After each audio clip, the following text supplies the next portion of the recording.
Hi అండి. YouTube ప్రేక్షకులకి నమస్కారం. ఇక్కడ కనిపించేది పవర్ఫుల్ తండా మరుగుమందండి. ఈ మరుగుమందు అనేది ఎవ్వరు పడితే వాళ్ళు ఎక్కడ పడితే అక్కడ తయారు చేయకూడదండి. దీనికంటూ కొన్ని నిబంధనలు, ప్రత్యేక దినాలు అనేది తయారు చేయడానికి ఉంటుంది. వీటిని తయారు చేయాలంటే స్వయంగా మా తండ ప్రాంతంలోనే తయారు చేయాలి తప్ప, ఎందుకంటే ఈ మూలికలు అనేది ఎక్కడ పడితే అక్కడ దొరకవు. ఇక్కడ కనిపించేది మరలో మాతంగి, అతిబల, వీటితో పాటు పవర్ఫుల్ మూలికలు అన్నీ సేకరించి మా తండ ప్రాంతంలోనే తయారు చేస్తామండి. ఈ మరుగుమందుని ఎవరికి పెట్టాలి, అసలు ఈ మరుగుమందు వల్ల ఉపయోగాలు ఏంటి అనే దాని గురించి ఇప్పుడు తెలుసుకుందాము. ఈ రోజుల్లో భార్యాభర్తల మధ్య సమస్య, ప్రేమికుల మధ్య సమస్య, అత్తకోడల మధ్య సమస్య, మన మాట వినని చిన్నపిల్లల సమస్య అనేది విపరీతంగా పెరిగిపోతుంది.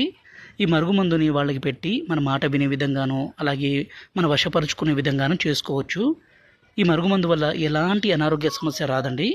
ఎందుకంటే స్వయంగా మా తండ ప్రాంతంలోనే అన్ని రకాల ఒరిజినల్ పవర్ఫుల్ మూలికలతో తయారు చేస్తాం కాబట్టి ఏ చిన్న సమస్య కానీ, అనారోగ్య సమస్య కానీ ఉండదు. ఇక్కడ కనిపించేది పవర్ఫుల్ మరుగుమందండి. ఇది మనం బట్టలకి, చెప్పులకి, తలకి, శరీర భాగాలకి పూయడం కోసము ఒకటి లిక్విడ్, రెండోది ఇక్కడ కనిపించేది పౌడర్ అండి. దీన్ని మనం తాగే దాంట్లో అంటే అన్నంలో కానీ, కర్రీస్లో కానీ, జ్యూస్లో కానీ, కూల్ డ్రింక్స్లో కానీ పెట్టి ఇవ్వచ్చు. గురుగారి నెంబర్ పైన డిస్ప్లే మీద ఇచ్చాము. ఈ నెంబర్కి ఫోన్ చేయగలరు. అలాగే మా ఛానల్ని సబ్స్క్రైబ్ చేసి దయచేసి ఒక